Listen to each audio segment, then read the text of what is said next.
Thank you for joining us on Healthy Living. Stay connected to Voice of America at voanews.com. A look at your kidneys and how they impact your health. And an expert discusses chronic kidney disease and how to protect yourself. And Ivorian psychologist Noor Bakayoko shares some insights on bullying and what can be done. It's important to avoid major events or major health crises. How do you know if your cough is due to a serious condition? We'll have some answers. Stay well and strive to make every day a healthy day.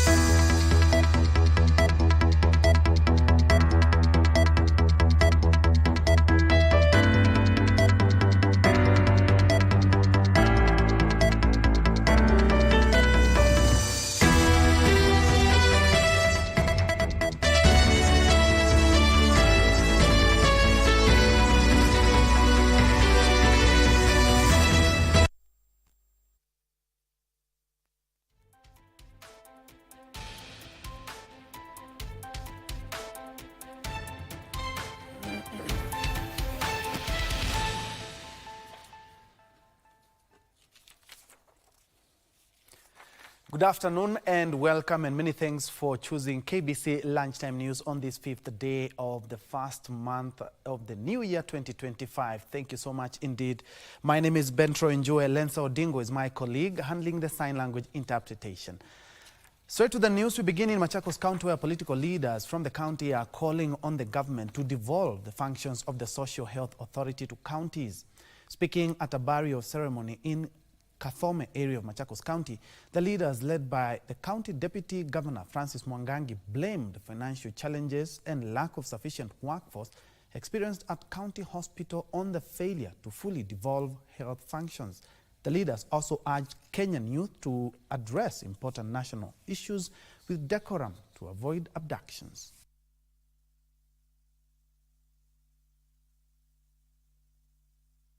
National government is implementing a social health care system that we have tried to look even in America, where we have 50 states. La Kenya hapa, it is costing 104 billion Kenya shillings. When we did a research, that is a program that can be resourced within a budget of not more than 400 million. Now, who is pocketing almost 103 billion? Which business does the national government ask to do what is counties? Health is devolved. I am not supporting abduction. Please let us stop abduction. Let's stop abducting our children. Gen Z, please, tafadhali, let's have respect to the elderly and the elder people and the people in power.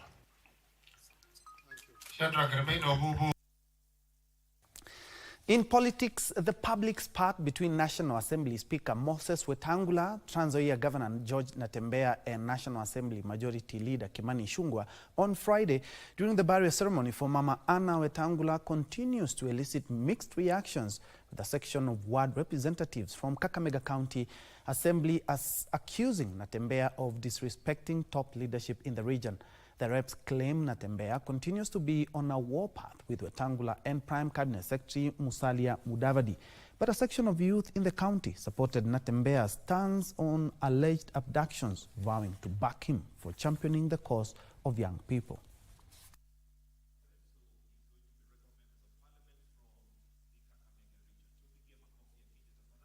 Tunataka heshima kwa Moses Masika Wetangula, Musalia Mudavadi na viongozi wengine kutoka hapa Kakamega. Hatutakubali mtu ama kiongozi yoyote kuja kuwaharibia jina, kuwadhalilisha na kuwakosea heshima. It's an act of bad manners. An act of bad manners for anybody here, and I don't think if he understands our customary laws. Niombe first time governor kama mimi first MCA niseme ya kwamba wewe ni mzuri kule Trans Nzoia, lakini kama uko na mambo ya Trans Nzoia, kaa nayo kule Trans Nzoia. Natembeya aliongea mbaya wapi, and Natembeya was condemning abduction of the youths. Natembeya Na Tembe usirudi nyuma. Kaza kambi, you are not my governor, but you are my leader from Western ambayo na kuamini unaweza niwakilisha. And still on politics, a section of Embu leaders and residents has condemned what they termed as a growing culture of political intolerance in the area that has been witnessed on several occasions where leaders have been heckled in public. The leaders say the trend, if not stopped, may taint the image of the county and scare away potential visitors and derail critical development projects. They urge residents to embrace civility and hospitality. Maneno ya kuja kupigia viongozi makerere, watu wakome kabisa. Watu wakome, na ule anatumia pesa kubeba vijana wakuja wapigia viongozi makerere, au ni andui ya maendeleo ya Embu County na Kenya mzima. Hawa viongozi tunafaa tuambie ya kwamba we elected them so that they represent us at the table where development is shared, not in corners where violence and disrespect is organized. Na tunataka kusema hao viongozi hatutakubali tena ya kwamba hapa Embu tutakuwa tunapanga maandamano, tunakuwa tunapanga vita ya kumtusi rais yule ambaye tunamtegemea atuletee maendeleo. Ikiendelea hivyo, we will have zero development in Embu. The president will not be attracted to Embu. The president will stop coming to Embu. Ile siku nyingine walisema alikuja sijui Embu mara 100 na nini. Sasa atakuwa hawezi kuja hapa Embu kwa sababu akikuja tunampigia kelele. Kwa hivyo tunatarajia kutoka sasa watu viongozi kwanza wao wafunge masikio kwa wale watu wa nje. Wewe ukiambiwa na fulani atienda utukane mtu fulani, kataa. Very well, and away from politics, a 7-year-old child has died after being knocked by a truck that veered off Kisuku Road in Kakamega. Struck by a truck that veered off the road in Kakamega at Kisuku Road. Eyewitnesses say that the driver of the truck that was transporting molasses was overspeeding before losing control of it. It then hit a motorcycle with 3 passengers and then the child, who died on the spot. The victims were rushed to hospital. The child's sudden death left the grandfather devastated. Authorities have taken the body to Kakamega morgue for an autopsy as the injured passengers remain hospitalized.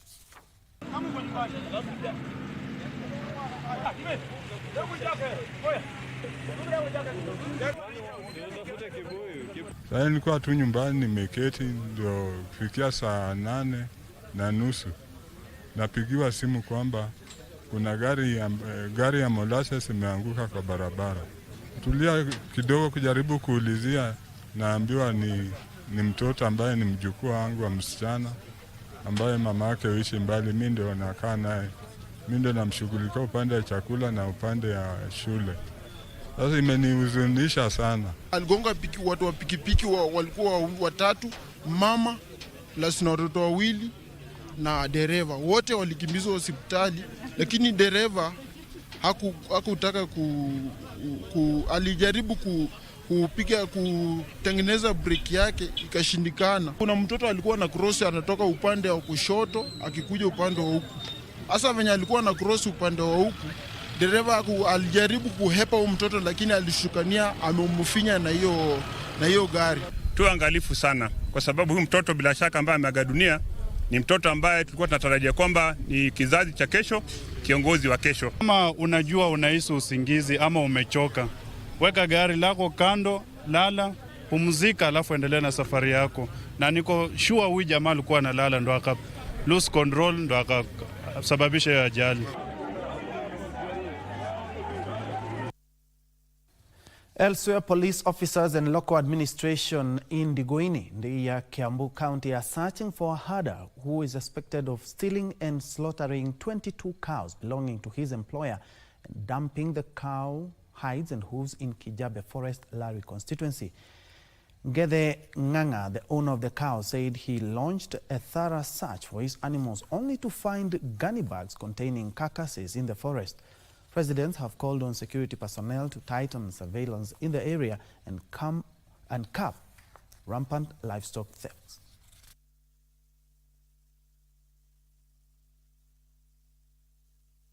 Na hata waleo kutoka jana hatujapata hata moja, ni mangozi na kichwa. Hasara ni kubwa ya mamilioni ya pesa. Siwezi ng'ombe 22 ukihesabu ng'ombe moja na naite na mandume na 100 ni mamilioni ya pesa, ng'ombe 22. Walikuwa ng'ombe 42 zikachukuliwa 22 na ni zile kubwa kubwa. Sasa tunauliza serikali kama kuna usaidizi wowote inaweza tusaidia itujengee posti hapa kwa sababu ya kulinda usalama wa ng'ombe zetu ama mbuzi zetu. Nese hii barabara juu, kama hii barabara hawezi tengenezwa, hii wataenda kwa hivyo kuendelea hivyo na kuchukua advantage kwa kulete maofu kwa hii barabara.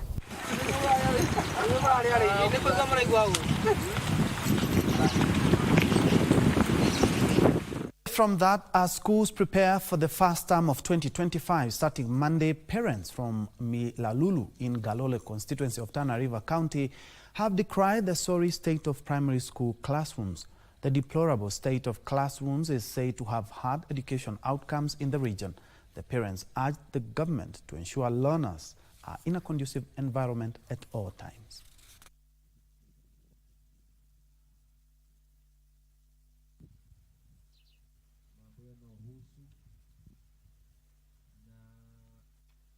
Mpaka saa hii tuko na grade 9 na bado saa hii ninatajwa tu grade 9 na hatuna madarasa kufundisha au grade 9. Na hofu yetu kama mkazi wa Milalulu, grade 9, hiyo shule yenye haina grade 9, huyu mtoto wa grade 9 atasomea wapi? Wazee hata hivi asubuhi walikuwa wakijaribu kutengeneza structure mahali waweke matope ili watoto come 6th of January 2025 watoto angalau wapate mahali. Wakati watoto wetu wanakaa kwa structure ya matope ambayo haina mwelekeo, kukinyesha hata huenda wakawa wananyeshewa, na hiyo ndio grade 9. Hiyo ninauliza swali, ni elimu bora ama tunapewa bora elimu? Waziri ambaye tumemchagua juzi, tunataka atembelee Tana River, afike sehemu hii, aje ajionee hali ya ambayo wananchi wanasumbuka. Very well, at about 12 minutes past the top of the hour, we are due for a fast break, but when we come back, we have more news, including the latest from the world of sports.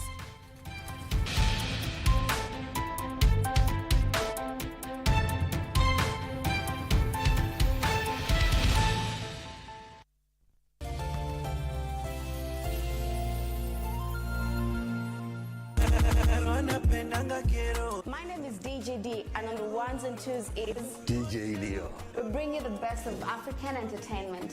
From Afrobeat to Amapiano. Daddy, me I want to party. Genge to bongo. Rusha mikono kama unaona uko tipsy. Rusha mikono kama maisha iko fiti. And Zouk to Kwaito. Put me for party. And not only that, anything juicy in the entertainment industry, we give it to you. Catch us every Sunday from 2:30 to 4 p.m. Only on KBC Channel 1.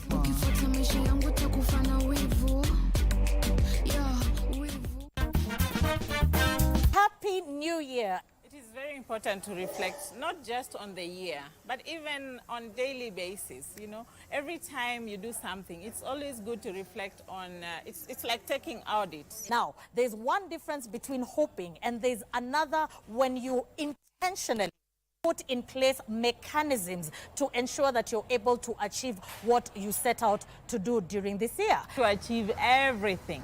Remember, I was saying that have big goals and try to reach them. Because when you have big goals, you'll be able to you'll strive hard to reach them. Because we also need to be realistic, because people are passionate about some things, and some things, is there a need that you're actually feeling? As you begin the year, 2025, just go in your notebook, write why in capital letters.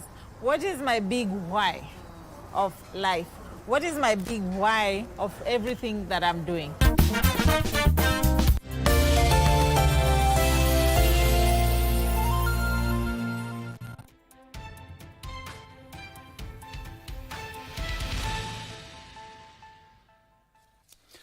Welcome back. You're watching Lunchtime News. Moving on, more than 1,600 community health promoters in Kericho County have received their stipends after waiting for more than 1 year. Meanwhile, Migori County government is assuring residents that the drug shortage in public health facilities in the county is being addressed. Details of this and more in our county news roundup. The 1,600 community health promoters in Kericho County received half of their 6-month stipends amounting to 15,000 shillings each, with a promise to settle the balance soon.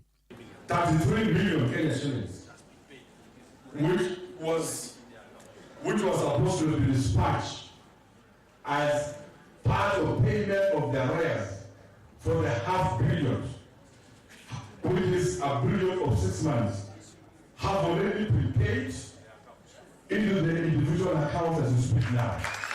In Migori, the county government is assuring residents that the drug shortage in public health facilities in the county is being addressed. The county executive committee member for health, Caleb Opondi, attributed the shortage to delays in the release of funds from the national treasury.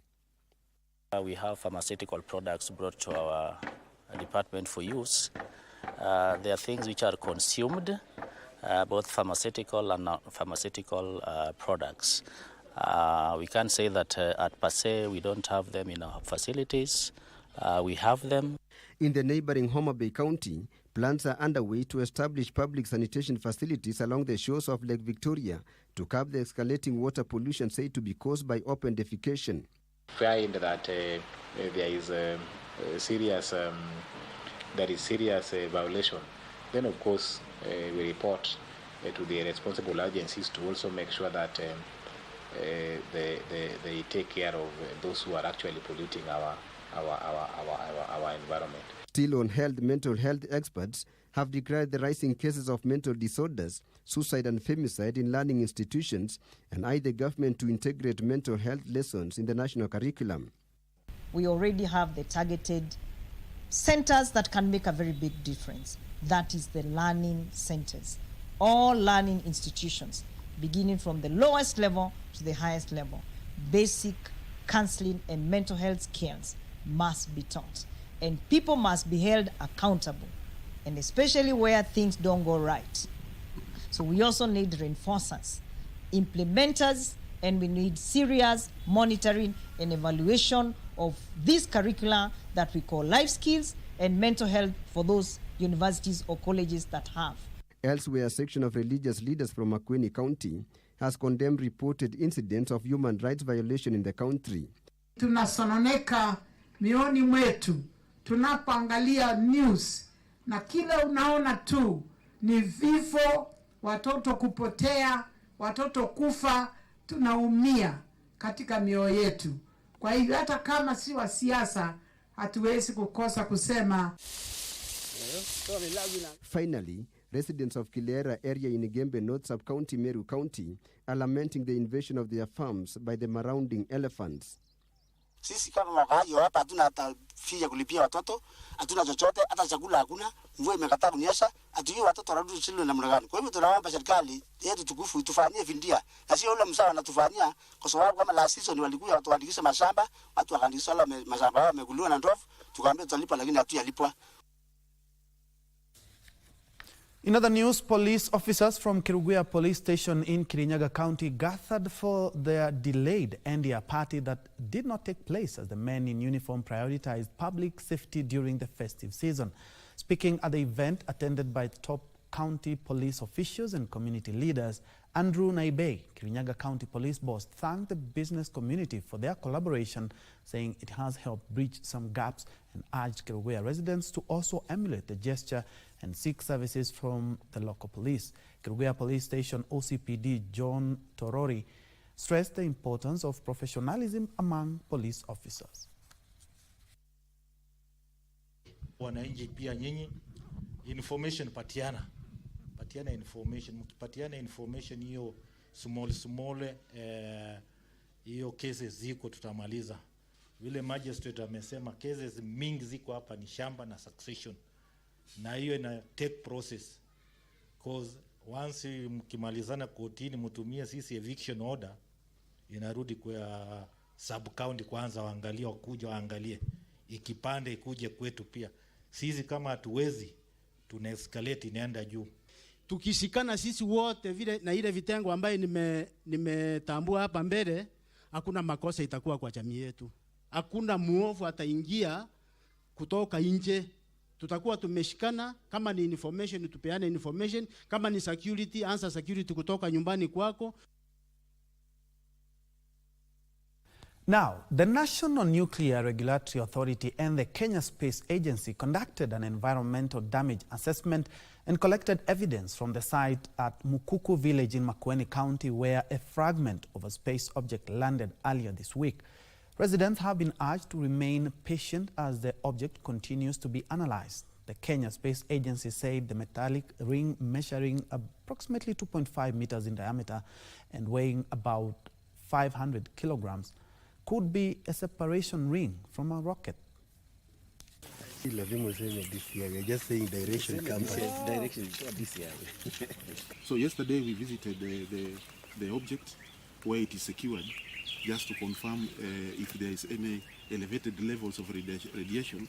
And from our assessment yesterday, we saw that the levels were slightly above, or not slightly, but about 3 or 4 times above the background level. Based on the analysis yesterday, we saw that the levels were within the acceptable limits for public health, and therefore we said that to further get more information, we needed to. Each state has to undertake space activities in a responsible manner, and that responsible manner factors in the public safety and public security. Nyumba yangu ilipasuka mimi sababu ya hiyo kutingika, na tena kuna zingine zilipasuka saa hii area.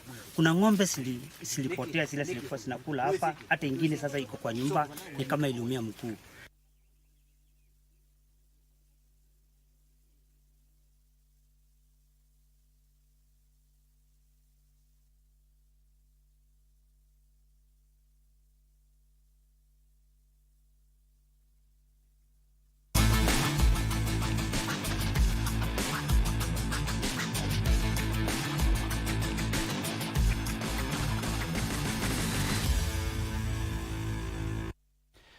Switching gears to matter sports, the national soccer team Harambee Stars were held to a 1-0 draw by Burkina Faso in their opening match of the Mapinduzi Cup at the Ngombani Stadium in Zanzibar. James Njue gave Kenya the lead just before halftime, but Burkina Faso equalized deep into stoppage time with Abubakar Traore scoring in the 91st minute. The Francis Kimanzi side will face Tanzania in the second match of the round-robin tournament. Scheduled for Tuesday at the same venue, Tanzania will be looking to bounce back after their 1-0 defeat to the hosts in the opening match on Friday. Zanzibar currently leads the standings with 3 points and can secure a spot in the final on January 13th if they defeat Burkina Faso tomorrow. Mpira ambao umempalia mlinda mlango Mohamed Traore. Angalia mpira ulipokuwa mzito, uliguswa na mlinzi wake ukamshinda, na ulipotua hapakuwa mahali salama kabisa, ukaenda kuwekwa kambani na James Njue au Hamud.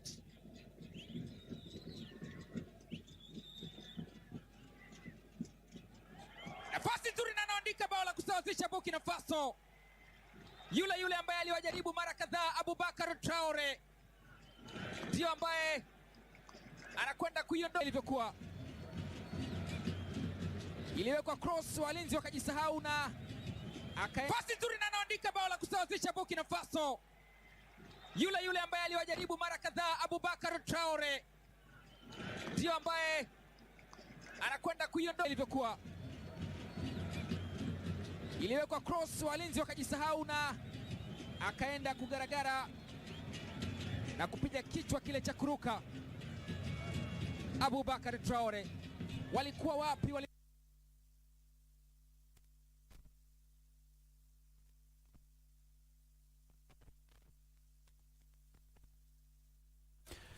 Away from sports, as the country is emerging from a festive period, a financial institution has partnered with other stakeholders to ramp up efforts in sea turtle conservation in Diani Beach through beach cleanup. Speaking during the beach cleanup exercise, which resulted in the removal of 172 kilograms of plastics and 47 kilograms of glass waste from the Diani Beach, SBM Bank Kenya Coast Regional Manager Anthony Mushoki emphasized the importance of maintaining clean beaches in a bid to protect the marine ecosystems, urging beach goers to adopt sustainable practices, including avoiding single-use plastics. At the same time, Diani Turtle Watch Manager Dempsey Mai noted that plastics in the ocean are not only harmful because turtles ingest them, but they also disrupt nesting activities, jeopardizing the survival of these endangered species. Who visits the beach, I'd like them to make sure that they don't come with single-use plastic bottles. These should be disposed elsewhere. They should not be brought to the beach because we've seen the effects of that on marine life. To hotels and even the people who come and everybody else, to make sure that they don't dispose their litter at the beaches. This needs to be stopped so that we can continue keeping our beach clean. The plastic that we litter in the terrestrial world sometimes ends up in the ocean, and unfortunately turtles confuse such plastic matter for food, and they end up consuming them, and they end up clogging their digestive system. And this is a problem because we've had dead turtles in the past. When we did necropsy, we found bits of plastic in their stomach, which is a problem. So plastic is a problem. It's a threat to their feeding habits. It's also a problem when they, in terms of them actually finding places where they could actually nest.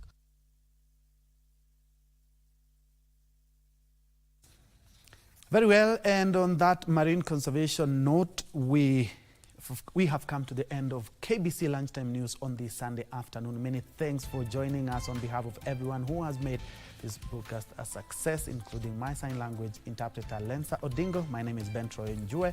More news in our subsequent bulletin, but don't forget to check out our social media spaces as well. Have a blessed Sunday afternoon.